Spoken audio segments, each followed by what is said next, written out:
Shalom, shalom, bien-aimés. Donc, nous continuons avec nos enseignements pour que le peuple de Dieu puisse grandir spirituellement et comprendre le rôle des 5 ministères dans l'Église corps du Christ. Et aujourd'hui, nous allons donc parler du ministère des apôtres et le ministère des docteurs. Et c'est bien que le peuple de Dieu puisse connaître ces choses-là, comment nos églises fonctionnent, comment le corps du Christ fonctionne. Et c'est pour ça que nous demandons au Saint-Esprit de prendre le contrôle de ma bouche pour que ça ne soit pas moi qui soit en train de parler, que ce soit le Saint-Esprit qui soit en train de parler à travers moi et que les écailles puissent tomber et que nous puissions connaître la vérité et que la vérité puisse nous affranchir parce que c'est ce que nous voulons, éternels amis, nous voulons connaître la vérité et que le vent impétueux du Saint-Esprit commence à souffler à l'endroit où vous êtes pour que vous puissiez être rempli dans la plénitude du Saint-Esprit. Recevez le baptême du feu du Saint-Esprit et que des révélations puissent venir, que toutes les choses qui étaient cachées pour vous puissent être connues et que toutes les portes qui s'étaient fermées puissent s'ouvrir. Et rappelez-vous, bien-aimés, que le monde de ténèbres ne peut pas vous stopper. Vous ne devez pas avoir la crainte de ces gens-là qui veulent vous empêcher de connaître la vérité. Eh bien, bien-aimés, rappelez-vous que le Seigneur veut que vous puissiez grandir spirituellement, que vous recevez des dons que vous allez utiliser. Et rappelez-vous, bien-aimés, parce que vous servez le Seigneur, vos noms sont inscrits dans le livre de vie de l'agneau. Vous n'allez pas mourir, vous allez vivre et déclarer les œuvres de l'Éternel des armées. Et rappelez-vous, aucun accident ne va réussir et prospérer dans votre vie ou dans celui de votre famille. Tout empoisonnement de votre boisson, de votre nourriture ne va pas réussir et prospérer. Toute maladie, toute infirmité qui a été prévue par le monde de ténèbres contre vous est lavée par le sang précieux de Jésus de Nazareth est détruit par la puissance et l'onction de guérison du Saint-Esprit. Aucune goutte de votre sang ne va tomber sans que le Seigneur puisse le permettre. Tous les blocages, les obstacles, les limitations que le monde de ténèbres avait prévues contre vous, nous les ruinons, nous les arrachons et nous détruisons cela immédiatement au nom puissant de Jésus-Christ de Nazareth, bien-aimé. Et aujourd'hui, nous avons ce temps-là de pouvoir partager la connaissance sur le ministère apostolique et celui de l'enseignement avec les apôtres et les docteurs. Bien aimé, donc la fois passée, nous avons parlé du ministère des évangélistes, nous avons parlé du ministère des pasteurs. Donc l'évangéliste part pour gagner les âmes et il les amène vers une église et l'église, on a le pasteur qui est en train de s'occuper des chrétiens et aujourd'hui nous allons parler des apôtres. Alors, le peuple de Dieu doit continuer à se rappeler que ce soit un évangéliste, que ce soit un pasteur, que ce soit un docteur, que ce soit un prophète, l'un n'est pas supérieur à l'autre. Et cet esprit de comparaison doit quitter le peuple de Dieu qu'il pense que dans le royaume de Dieu, il y a des promotions. Celui a le grade de colonel, général, maréchal, etc. Le Seigneur fait ce qu'il veut, comme il veut et où il veut. La preuve, l'âne de Balaam avait parlé contre un prophète, avait parlé contre le prophète. Et c'est pour ça que nous devons nous rappeler que le Seigneur fait les choses à son temps, comme il veut et comme il le pense. Et donc aujourd'hui, nous allons parler des apôtres et de leur rôle dans nos églises. Le peuple de Dieu est toujours curieux de savoir quel est le rôle qu'un apôtre est en train de jouer dans le corps du Christ. Eh bien, un apôtre, son travail est de partir dans des lieux où la bonne nouvelle n'est pas encore arrivée, où il y a des païens, et là-bas de partir prêcher la bonne nouvelle. Et une fois qu'il a prêché la bonne nouvelle et que les païens seront convertis, il doit commencer à les préparer, il doit commencer à les enseigner, il doit commencer à former des pasteurs, et après, quand il a fini de former les pasteurs, il commence à former. Donc, créer une église et une fois qu'il a créé l'église, il met la structure qui est nécessaire pour que l'église puisse réussir à fonctionner. Il enseigne les pasteurs comment ils doivent faire pour qu'ils puissent réussir leur mission d'être de berger d'une église et ensuite, il continue à former des évangélistes qui vont continuer à partir pour aller prêcher la bonne nouvelle par les croisades ou dans la rue et ensuite qu'ils amènent ces gens-là dans les églises et que les bergers des églises puissent faire la continuité. Donc un apôtre n'est pas censé être celui qui est en train de vous prêcher chaque dimanche du 1er janvier jusqu'au 31 décembre de l'année. Ça veut dire que celui-là, c'est un pasteur, c'est un berger. Un apôtre a une mission spécifique que le Seigneur l'envoie dans une région quelque part. Il fait son travail, il forme, il enseigne, et une fois que l'Église est établie et que l'Église est en train de fonctionner, c'est là que cet apôtre-là quitte cet endroit-là pour partir encore dans un autre endroit où l'Évangile n'est pas encore arrivé, où ils ont besoin de la bonne nouvelle et que ces gens-là ont besoin d'être formés.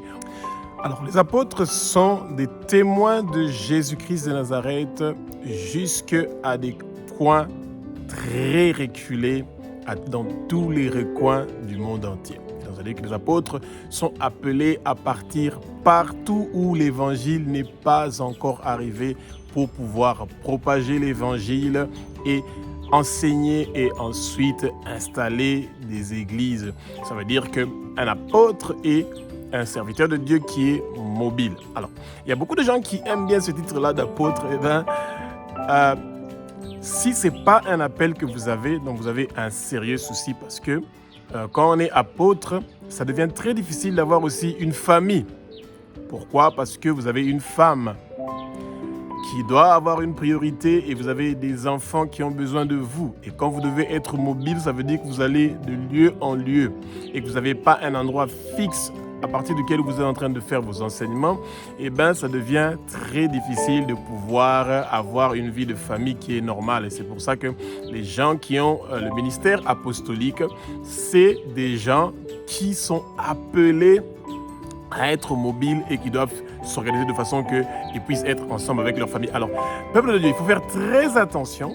Quand nous voyons un homme de Dieu qui est chaque dimanche dans une église et pendant X temps, pendant des années, c'est toujours dans cette même église-là où il est en train de prêcher chaque dimanche, celui-là n'est plus un apôtre, c'est un pasteur. Mais bon, soit après, ça devient très compliqué de pouvoir entrer dans des discussions avec les hommes de Dieu concernant ce que la parole est en train de dire. La parole dit qu'ils sont mobiles. Et quand quelqu'un est chaque dimanche au même endroit en train de toujours vous prêcher la parole, eh bien, il n'est pas apôtre. Et pourquoi les gens ont cette phobie-là de toujours avoir des titres? Ça, c'est aussi une chose qui est vraiment dommage dans nos églises. Le Seigneur n'est pas occupé avec les histoires des titres. Il n'est pas occupé avec les histoires de supériorité entre l'évangéliste et l'apôtre, les docteurs, etc. Ce sont des ministères qui doivent servir le corps du Christ et que le peuple de Dieu ne doit pas penser à l'hiérarchie comme ceux qui se trouvent dans le monde, que vous avez un caporal, capitaine, lieutenant, colonel, général, etc. Dans le corps du Christ, c'est pas ça. C'est chaque personne est en train d'apporter un plus qui va servir l'avancement du royaume de Jésus-Christ. C'est comme ça que ça fonctionne. Alors maintenant, nous allons parler du rôle d'un docteur. Alors, le docteur, vous allez souvent pas beaucoup les entendre dans le corps du Christ. Et pourquoi? Parce que les gens trouvent que c'est un titre qui fait la confusion avec des docteurs de médecine, etc., ou avec des docteurs de la loi à l'époque de l'Ancien Testament. Et c'est pour ça que souvent, les gens ne sont pas très intéressés par ce titre-là de docteur.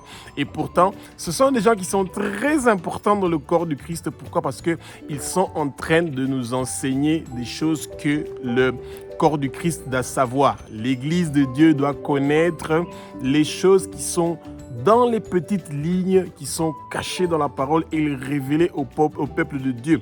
Et quand nous sommes un docteur, ça veut dire que tu enseignes la parole. Et la parole n'est pas seulement la façon que tu es en train de lire ça dans la Bible. Tu peux lire la Bible et ne pas comprendre des contenus qui se trouvent dans ce qui est dans la Bible. Et c'est là où interviennent maintenant les docteurs qui sont en train de nous enseigner les petites lignes qui se trouvent dans la Bible où il y a des interprétations qu'il manque. Et c'est vrai que c'est le Saint-Esprit qui nous donne les interprétations dont nous avons besoin, mais avec des docteurs, ça veut dire qu'ils ont déjà cette expérience-là, ce don que le Seigneur les a fait d'avoir la facilité de pouvoir recevoir le message qui est écrit dans la Bible et de pouvoir le transmettre à d'autres gens. D'autres gens ont beaucoup de facilité de pouvoir transmettre des messages. Ils sont charismatiques, ils sont éloquents, mais faisons attention parce que beaucoup des hommes de Dieu aussi veulent être des enseignants. Et quand on est en train d'enseigner, on parle de la part de Dieu. Et c'est quelque chose de assez complexe que le peuple de Dieu doit faire vraiment très attention avec ça. Tout le monde n'est pas appelé à enseigner. Pourquoi? Parce que vous serez traité de rigueur. Prêcher la parole, ça veut dire que vous parlez de l'évangile. Vous parlez de Matthieu, Marc, Luc et Jean, vous êtes en train de propager l'évangile de Jésus. Vous prêchez, vous gagnez des âmes, vous parlez des témoignages de Jésus-Christ de Nazareth. Et quand on parle de enseigner, donc ça veut dire un enseignant, c'est quelqu'un qui est en train de parler de la part de Dieu. Et bien, ça commence à partir de Genèse jusqu'à Apocalypse et c'est juste dans les petits détails. Vous allez remarquer par exemple, bien aimé, que dans beaucoup de nos églises, le dimanche, on parle de prédication et on dit pendant la semaine, les gens qui veulent peuvent venir pour les enseignements. Vous voyez? Et pourquoi? Parce qu'ils savent que le temps est très court pour des fois développer certains sujets le dimanche avec les 40 minutes ou les 25 minutes ou les 30 minutes qu'une prédication contient. Donc, le chrétien est appelé pas seulement à venir le dimanche pour écouter ce que le pasteur est en train de dire, mais il a besoin de l'enseignement. Les gens doivent être enseignés. Et c'est dommage que de nos jours, avec les plateformes de réseaux sociaux qui sont pleins partout, que les docteurs qui sont censés enseigner le peuple de Dieu ne prennent pas leur temps pour pouvoir enseigner le peuple de Dieu. Les enseignements sont plus basés sur les finances, la prospérité, la richesse, la maternité, les visas, les voyages, les mariages. Ça, c'est pas des enseignements, bien-aimés. L'enseignement, c'est connaître la parole de Dieu. Bien-aimés, la Bible, quand nous l'ouvrons, nous sommes en train de le lire, nous écoutons la voix de Dieu. C'est la voix de Dieu qui nous parle quand nous sommes en train de lire la Bible. Et c'est pour ça que les choses qui sont contenues dans la Bible sont des choses qui ne sont pas charnelles, mais c'est des choses qui sont spirituelles. Et chaque phrase qui est écrite dans la Bible a une signification et une importance pour Dieu. Et Dieu veut nous le révéler. Et quand nous ne réussissons pas à recevoir cette révélation-là nous-mêmes, c'est là où intervient des docteurs qui sont là pour enseigner le peuple de Dieu. Tous les chrétiens ont des dons qui sont reçus du Seigneur. Et il faut faire très attention avant de partir s'aventurer à enseigner les autres sans avoir cet appel-là. Parce que jamais le Seigneur va vous envoyer pour aller enseigner quelque part ou aller enseigner quelque chose sans vous donner la protection qui est nécessaire à vous, à votre famille et à votre entourage. Sinon, les gens qui partent pour enseigner la parole du Seigneur sont toujours des cibles d'attaque du monde des ténèbres qui veut noircir, ternir l'histoire de cette personne-là pour que ses paroles ne soient pas crédibles, pour qu'on ne puisse pas l'écouter ou que quand on veut l'écouter, qu'ils aient déjà des préjugés envers cette personne-là. C'est pour ça que vous allez voir que très souvent, il y a beaucoup d'hommes de Dieu qui sont très attaqués et qui ne sont pas en train de se barricader, de se protéger, de s'éloigner du peuple d'une certaine façon pour qu'ils ne puissent pas être cible des commérages, des congossas. Et quand une église commence à avoir des commérages, des rumeurs, ça détruit la fonction du docteur qui est censé enseigner. Un professeur qui est dans une école ou à l'université et qui couche avec ses élèves, etc., ça devient... Et une fois que les élèves dans l'amphithéâtre savent que leur professeur fait ces choses-là, sa crédibilité est mise en doute et même les paroles qu'il est en train de dire, le peuple de Dieu ne va pas écouter cette personne-là ou ne sera pas intéressé parce que nous avons des fonctions qui sont exemplaires. Et ça veut dire que quand on n'a pas une vie exemplaire, ça devient difficile de pouvoir enseigner. Les gens qui enseignent et ceux qui sont des docteurs qui sont censés enseigner doivent avoir certaines années dans le corps du Christ et ils doivent être aussi exemplaires. Ils sont aussi, non seulement leur parole doit peser en fonction de leur expérience, mais aussi leur vie exemplaire, mariés à une seule femme ou mariés à un seul homme, parce que les enseignants peuvent aussi être des femmes, oui. Et juste une petite parenthèse, un pasteur domine, a une autorité sur une assemblée. Et dans cette assemblée-là, il y a des hommes. Donc ça veut dire qu'une femme n'est pas appelée à être pasteur. Même s'il y a des femmes qui continuent à le faire maintenant, tant mieux. Bien-aimés, le jour du jugement, nous ne serons pas avec ces gens-là. Ces gens-là seront seuls avec le Seigneur. Nous n'avons pas besoin de leur juger. Et ça sera à eux de se justifier devant le Seigneur. Et être enseignant ou prêcher, nous tous, nous sommes appelés à prêcher. Et que ce soit les hommes et les femmes, nous sommes appelés tous à enseigner et à prêcher. Mais c'est si nous avons cet appel, c'est un appel. Le Seigneur te choisit, tu es élu pour faire ce travail-là pour le Seigneur. Parce que enseigner et prêcher, c'est parler de la part de Dieu, de la part du Seigneur. Et c'est pour ça qu'il faut toujours chercher la direction du Saint-Esprit avant de s'aventurer à commencer à enseigner, pour que vous soyez sûr que vous avez aussi la protection qui accompagne votre ministère d'enseignement. Jacques chapitre 3 verset 1 nous dit que nous ne devons pas être beaucoup à enseigner. Bien-aimés, cette phrase-là est très importante, ce verset-là.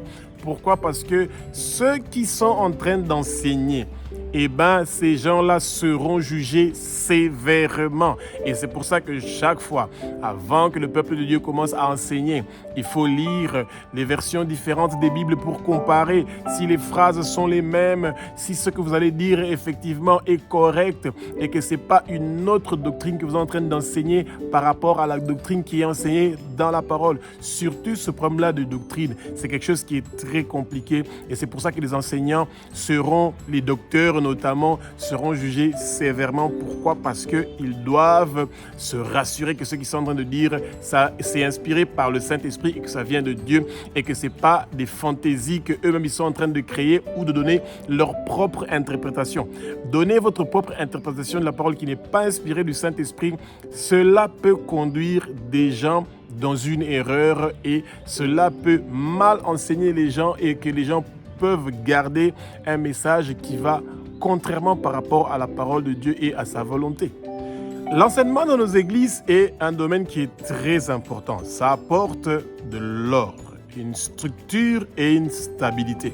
Ça amène une ligne qui est très importante. Parce que vous allez voir que dans beaucoup des églises aujourd'hui, ils ne font pas seulement des prédications, mais ils font plus des enseignements et qu'ils utilisent ça aussi les dimanches pendant le culte.